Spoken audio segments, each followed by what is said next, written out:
ចេតនានាងឈាមចំោះហើយបាត់ធូរអ្នកនាងនេះអ្នកនាងឈាមចំោះមែនទេនាងកូនល្ងងគ្រាន់តែប៉ុណ្ណឹងក៏ធ្វើមិនបានដែរចេតនាអូយព្រះអើយជួយផង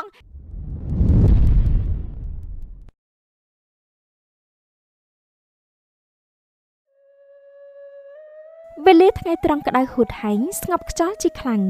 គ្រួសារដែលជាអ្នកមានអ្នកណាក៏ពងប្រាថ្នាចង់បានដូចប៉ុន្តែរឿងផ្ទៃក្នុងយ៉ាងណាក៏យើងមិនបានដឹងដែរឃើញត្រឹមតែសម្បកក្រៅដែលគេបង្ហាញឲ្យឃើញតែប៉ុណ្ណោះផ្ទះគ្រួសារសិទ្ធិមានកូនស្រីមួយគ្រាប់ដែលស្ថិតក្រោមការដាក់សម្ពាធពីឪពុកម្ដាយជាខ្លាំងមើលកូនស្រីកូនឯងរាល់ថ្ងៃនេះរៀនសូត្រដល់ណាហើយពុកដូចជាខានសួរនាំកូនពីរឿងនេះយូរហើយតើមានខ្វះខាតអ្វីខ្លះដែរឬក៏អត់ស្រួលពុកម៉ែបំពេញបន្ថែមឲ្យកូនទៀនចាស់លោកពុកកូនមិនខ្វះខាតអ្វីនោះទេការរៀនសូត្ររបស់កូនក៏រលូនដូចគ្នាដែរណាលោកពុកសូមលោកពុកនិងអ្នកម៉ែកុំព្រួយបារម្ភអីកូនស្រីយើងពូកែណាស់ហើយក៏ឆ្លាតទៀតផងមិនងាយនឹងរៀនចាញ់អ្នកណានោះទេព្រោះកូនយើងកើតមកសម្រាប់តែឈ្នះនឹងពូកែគ្រប់យ៉ាងទៅហើយលោកបងមិនបាច់ព្រួយថាកូនយើងនឹងធ្វើឲ្យឪពុកម្ដាយខកចិត្តនោះទេបើបានអញ្ចឹងគឺវាល្អហើយកូនស្រីពុកម៉ែក៏មិនចង់ឲ្យកូនចាញ់អ្នកណាដែរគ្រួសារយើងក៏មានបើគ្រាន់តែរៀនសូត្រប៉ុណ្ណឹងធ្វើមិនបានល្អទៀតគឺចប់ហើយចាលោកពុកអ្នកម៉ែខ្ញុំមិនធ្វើឲ្យលោកពុកអ្នកម៉ែខកបំណងទេបើអញ្ចឹងខ្ញុំសូមលាលោកពុកអ្នកម៉ែទៅមើលមេរៀនបន្តហើយទៅចុះកូនស្រីនាងនិយាយលាឪពុកម្ដាយរួចក៏ដើរចេញទៅនៅក្រោមដើមឈើមួយដើមដែលមានគ្រែសម្រាប់ដាក់អង្គុយនាងចេតនាប្រឹងមើលមេរៀនរហូតដល់ធ្លាក់ឈាមច្រមុះទាំងមិនដឹងខ្លួនចេតនានាងឈាមច្រមុះហើយប៉ាត់មែនអីកុំខំប្រឹងរៀនពេករហូតដល់ថ្នាក់ឈាមច្រមុះដល់ថ្នាក់នេះបន្ធូរបន្ថយខ្លះក៏បានដែរខ្ញុំមិនចង់ធ្វើឲ្យពុកម៉ែខ្ញុំខកចិត្តចំពោះខ្ញុំនោះទេបងដឹងទេថាពួកគាត់ទាំងពីររំពឹងខ្ពស់ខ្លាំងណាស់មកលើខ្លួនខ្ញុំបើសិនជាខ្ញុំទទួលបានលទ្ធផលមិនល្អគាត់ប្រកាសជាខកចិត្តលើខ្ញុំជាខ្លាំងមិនខាននោះទេតែចេតនាក៏ត្រូវតែគិតពីសុខភាពរបស់ខ្លួនឯងដែរគិតទៅពីឈ្ងោកអោនសម្លឹងមើលមេរៀនដល់ថ្នាក់នេះពេកក៏វាមិនល្អដែរណាចេតនាខ្ញុំអរគុណពីបំណងល្អរបស់បងហើយតែខ្ញុំក៏ត្រូវតែធ្វើឲ្យពុកម៉ែបានសប្បាយចិត្តនិងមានមោទនភាពចំពោះខ្ញុំដូចគ្នាចេតនាអើយចុះមិនគិតពីខ្លួនឯងខ្លះទេអីមិនក៏គិតតែពីមុខមាត់ឪពុកម្ដាយអញ្ចឹងព្រោះលោកទាំងពីរជាអ្នកមានកូនរបស់ខ្ញុំទៅខ្ញុំខំប្រឹងប្រែងដើម្បីពួកគាត់បើអញ្ចឹងទៅហើយខ្ញុំក៏មិនអាចនិយាយអ្វីបានទៀតដែរតែកុំឲ្យប្រឹងឲ្យខ្លួនឯងឈឺជាងនេះទៀតឲ្យសោះណាចាបងខ្ញុំដឹងហើយនៅឯផ្សារនាងចេតនានិងម្ដាយកំពុងតែដើរផ្សារជាមួយគ្នាព្រមទាំងនិយាយសរសើរពីកូនស្រីប្រាប់ដល់អ្នកនៅក្នុងផ្សារអ្នកអើយតើអ្នកដឹងទេកូនស្រីខ្ញុំនេះពូកែគ្រប់សពតែម្ដងរៀនក៏ពូកែសម្រស់ក៏ស្អាតឆ្លាតហើយរឿងកិច្ចការនៅក្នុងផ្ទះក៏ធ្វើមិនឲ្យទាស់ចិត្តទៀតគិតទៅណាខ្ញុំនេះពិតជាសំណាងមែនទែនដែលបានកូនស្រីល្អទាំងព្រមដូចនេះកូនស្រីរបស់លោកស្រីល្អមែនតើមិនដូចកូនខ្ញុំទេខ្ជិលក៏ខ្ជិលរៀនក៏មិនពូកែទៀតមិនដឹងថាថ្ងៃមុខណាវាចិញ្ចឹមខ្លួនឯងរស់ឬក៏អត់ទេបើអត់ពីខ្ញុំនោះនិយាយក៏ហត់តល់តែស្ដីបណ្ដៅក៏មិនយកទៅជាស្ដាប់ទៀតបើអញ្ចឹងអ្នកគួរតែរៀនពីវិធីគ្រប់គ្រងកូនមើលគ្រួសារខ្ញុំចោះគ្រប់គ្រងកូនបានល្អខ្លាំងណាស់កូនក៏ប្រកបដោយគន្លងធម៌ទៀតបើខ្ញុំមានកូនតែមួយចំណិតកូនលោកស្រីណាប្រហែលជាខ្ញុំស្លាប់ទៅបិទភ្នែកចិត្តហើយមកពីអ្នកឯងធ្វើបន់មិនតាន់ដល់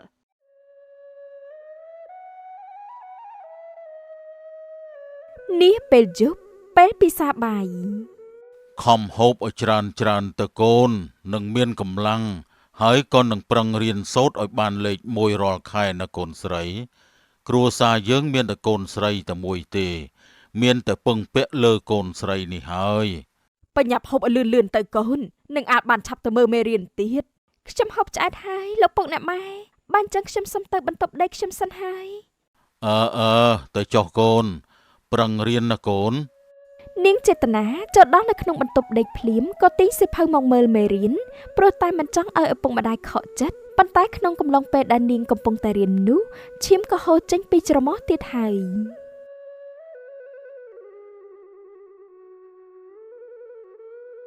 នេះឈាមហូរទៀតហើយមែនទេ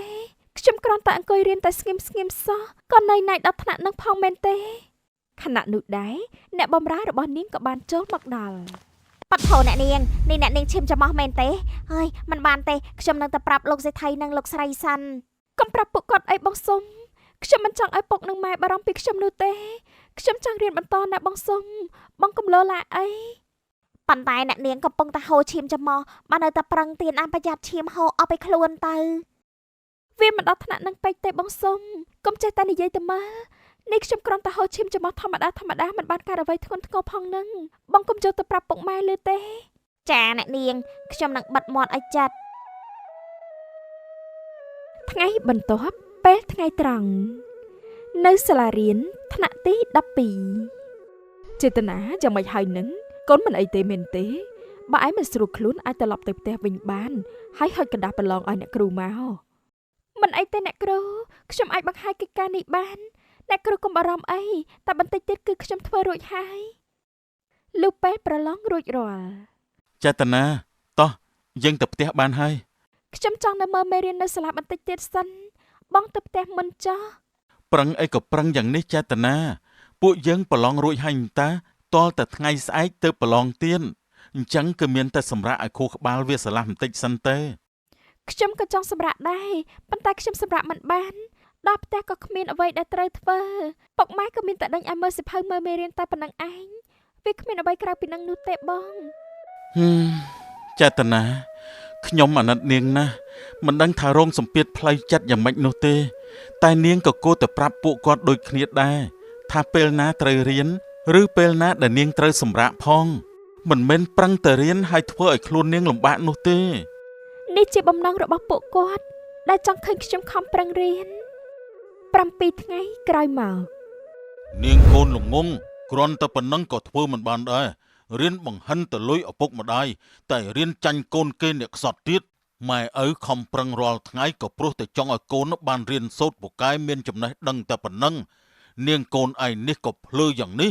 គ្រាន់តែរៀនឲ្យឈ្នះគេបានលេខ1ក៏យកឲ្យឪពុកម្ដាយមិនបានដែរមិនដឹងថាយើងត្រូវយកមុខទៅទុកនៅឯណាទៀតនោះទេដែលមានកូនល្ងងដូចនេះប៉ុន្តែខ្ញុំប្រឹងអស់ពីសមត្ថភាពឲ្យពុកខ្ញុំក៏រៀនពូកែដែរតារៀនបានលេខ2ហើយពុកនៅមិនពេញចិត្តអ្វីទៀតយើងមិនចង់ឲ្យឯងនៅបន្ទាប់ពីនរណាម្នាក់ឡើយយើងចង់ឲ្យឯងនៅលេខរៀងមុនគេយើងចង់ឃើញឯងបានអ្វី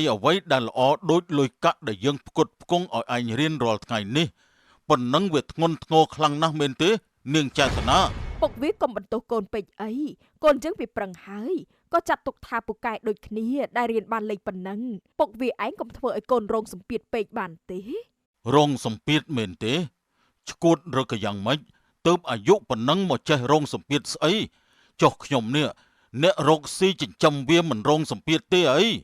ហត់នឿយណាស់រាល់ថ្ងៃនេះក៏ព្រោះតែចង់ឲ្យកូនរៀនសូត្របានពូកែខ្ពង់ខ្ពស់លើកមុខមាត់ឪពុកម្ដាយប៉ុន្តែនាងកូននេះវាធ្វើមិនបានបែរជាធ្វើឲ្យឪពុកម្ដាយបាក់មុខទៅវិញពុកវាឯងមានយល់ដល់ចិត្តកូនខ្លះទេចុះនាងកូននេះវាមានយល់ចិត្តខ្ញុំដែលជាឪវាដែរទេជួលគ្រូឲ្យមកជួយបង្រៀនហើយនៅតែល្ងង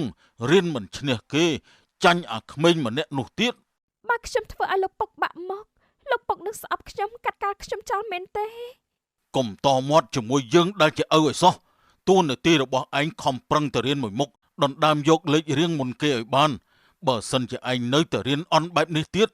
យើងនឹងវាយឯងឲ្យកន្ទួលឆ្អឹងខ្នងហើយចេញឲ្យផុតពីមុខយើងទៅប្រយ័ត្នយើងទ្រាំលេងបានលោកពុកចិត្តអាក្រក់លោកបងធ្វើបែបនេះរត់តែធ្វើឲ្យកូនលំបាកហើយទៅលំបាកស្អីបើគ្រាន់តែរៀនចឹងសោះកុំទៅគិតពីវាពេកនាំតែធ្វើឲ្យវាបានចិត្តកាន់តែខ្លាំងនោះទេថ្ងៃបន្ទាប់នៅសាលារៀនចេតនាកើតអីមុខស្លេកម្លេះកូនឈឺមែនទេខ្ញុំមើលមេរៀនដាច់យប់នឹងណាអ្នកគ្រូតើមិនសូវមានកម្លាំងហើយភ្ញាក់ពីព្រលឹមមកក៏មើលថែមទៀតតើខ្លាចជាដូចនេះចេតនាអើយអ្នកគ្រូដឹងថាឯងប្រឹងរៀនចង់បានលេខល្អប៉ុន្តែកុំខំពេកប្រយ័ត្នឈឺទៅយ៉ាងណាក៏ឯងរៀនពូកែស្រាប់ហើយក្នុងចំណាត់ថ្នាក់លើតារាងរៀងរាល់ខែអ្នកគ្រូជាគ្រូបន្ទុកថ្នាក់អ្នកគ្រូដឹងតែបើខ្ញុំខំរៀនឲ្យពូកែជាងនេះប្រហែលជាពុកខ្ញុំនឹងសប្បាយចិត្តអ្នកគ្រូកុំឲ្យដូចខែនេះបានលេខ2គាត់នឹងស្ដីបន្ទោសទៀត គ្រាន់តែធ្លាក់លេខមួយខែសោះក៏ស្ដីបន្ទោសដែរមែនទេនាងចេតនាលេងឆ្លើយដោយគិតតែពីឈ្ងោកធ្វើមេរៀនរបស់នាងបន្តទៀតនៅផ្ទះលោកសេដ្ឋីអ្នកគ្រូអញ្ជើញមកផ្ទះខ្ញុំមិនបានប្រាប់ជាមុនអញ្ចឹងខ្ញុំមិនបានរៀបចំអ្វីទទួលច្រើនទេខ្ញុំមកនេះគឺមកនិយាយរឿងចេតនាជាមួយលោកសេដ្ឋីចេតនាកូនខ្ញុំវាកើតអីមែនទេទើបអ្នកគ្រូមកដល់ផ្ទះដូច្នេះឬក៏ការរៀនសូត្ររបស់កូនខ្ញុំចុកខ្សោយខ្លាំងទើបអ្នកគ្រូមករកដល់ផ្ទះមិនមែនអញ្ចឹងទេខ្ញុំមកប្រាប់លោកសេដ្ឋីក្នុងនាមជាគ្រូបន្ទុកថ្នាក់ម្នាក់ចេតនាជាក្មេងល្អណាស់ម៉ោងចេញលេងមិនចេញទៅណាជាមួយមិត្តភ័ក្តិប្តេជ្ញានោះទេអង្គុយឈ្ងោកធ្វើតែមេរៀនរបស់នាងមួយថ្ងៃគិតតែពីខំរៀនហើយចេតនាជាក្មេងដែលប្រឹងរៀនរហូតតតែឈឺដល់ថ្នាក់ហូរឈាមច្រមុះទៀតផងមានរឿងដល់ថ្នាក់នេះផងមែនទេហេតុអីក៏គ្មាននរណាមកប្រាប់ដល់ខ្ញុំដូច្នេះរឿងនេះគឺមិត្តភ័ក្តិនាងជាអ្នកប្រាប់ដល់ខ្ញុំព្រោះតែនាងខំប្រឹងរៀនខ្លាំងពេករហូតខ្លាចទៅជាធុញថប់មានសម្ពាធខ្លាចតែរៀនមិនបានលេខល្អក្នុងថ្នាក់អញ្ចឹងអ្នកគ្រូមកនេះចង់ប្រាប់អ្វីដល់ខ្ញុំចង់ឲ្យលោកសេដ្ឋីបន្ថយការដាក់សម្ពាធលើចេតនាគួរតែឲ្យនាងបានសម្រាប់ខួរក្បាលខ្លះកុំបង្ខំឲ្យនាងរៀនតែមួយមុខពេកអីបើបង្ខិតបង្ខំពេកក្មេងអាចនឹងមានប្រតិកម្មមិនល្អនិងការគិតក៏អវិជ្ជមានដែរបាទអ្នកគ្រូបើអញ្ចឹងខ្ញុំយល់ហើយថ្ងៃបន្ទាប់នៅក្នុងផ្ទះស្ងាត់ជ្រងំលោកសេដ្ឋីនិងលោកស្រីចិន្តាក៏ចេញទៅក្រៅមួយសន្ទុះធំដូចគ្នានៅក្នុងផ្ទះមានតែចេតនានិងនាងសុំប៉ុណ្ណោះអ្នកនាងចេតនាដល់ពេលពិសាបាយហើយអ្នកនាងចេញពីក្នុងបន្ទប់មកអ្នកនាងចេតនាឬខ្ញុំហៅឬអត់ហ្នឹងគ្មានសម្លេងឆ្លើយតបពីក្នុងបន្ទប់មកវិញឡើយតើនាងសុំបើកទ្វារចូលទៅក្នុងបន្ទប់តែម្ដងអ្នកនាងចេតនាអូយព្រះអើយជួយផងអ្នកនាងចេតនាកុំធ្វើបែបនេះវាមិនល្អនោះទេនាងសុំបើកទ្វារចូលមកក៏ឃើញនាងចេតនាកំពុងតែឡើងលើកៅអីដោយបំរុងចងកទៅហើយប៉ុន្តែនាងសុំក៏បានទៅទាញចុះមកវិញអ្នកនាងកុំធ្វើអញ្ចឹងអីបើអ្នកនាងស្លាប់បាត់ណាតើឪពុកម្ដាយអ្នកនាងនឹងខ្លាចទៅជាយ៉ាងណាខ្ញុំមិនចង់រស់នៅទៀតទេបងសុំខ្ញុំធ្វើអ្វីក៏មិនត្រូវចិត្តលោកពុកដែរខ្ញុំហត់នឿយនឹងការដាក់សម្ពាធការបង្ខិតបង្ខំបែបនេះខ្លាំងណាស់បងសុំឲ្យខ្ញុំស្លាប់តែខណៈពេលនោះផងដែរលោកសេដ្ឋីនិងលោកស្រីចិន្តាក៏បានចូលមកដល់ចេតនាកូនឯងចង់ធ្វើស្អីចេតនាកូនហេតុអីក៏កូនគិតដូច្នេះកូនមិនអាណិតដល់ពុកម៉ែខ្លះទេអីកូនខ្ញុំសុំទោសម៉ែខ្ញុំមិនចង់រស់នៅហើយធ្វើឲ្យពុកបាក់មុខដោយសារខ្ញុំនោះទេបើគ្មានខ្ញុំពុកនឹងមិនបាក់មុខព្រោះដោយសារតែមានកូនដូចជាខ្ញុំទៀតខ្ញុំមិនគួររស់នៅលើផែនដីនេះទៀតឡើយកូនស្រីកូនកុំគិតដូច្នេះអីឲ្យពុកសុំទោសដែលពុកគិតតែពីដាក់សម្ពាធឲ្យកូនតទៅពុកឈប់បង្ខិតបង្ខំកូនឲ្យត្រូវទៅយកលេខរៀងទី1ទៀតហើយទោះកូនរៀនបានលេខប៉ុន្មានរៀនពូកែឬក៏អន់ក៏ពុកលែងគិតយកវាជាធំទៀតហើយឲ្យតែកូនខំប្រឹងប្រែងរៀនសូត្រនិងធ្វើជាកូនល្អគឺពុកសប្បាយចិត្តហើយឲ្យពុកសុំទោសផងណាកូនស្រី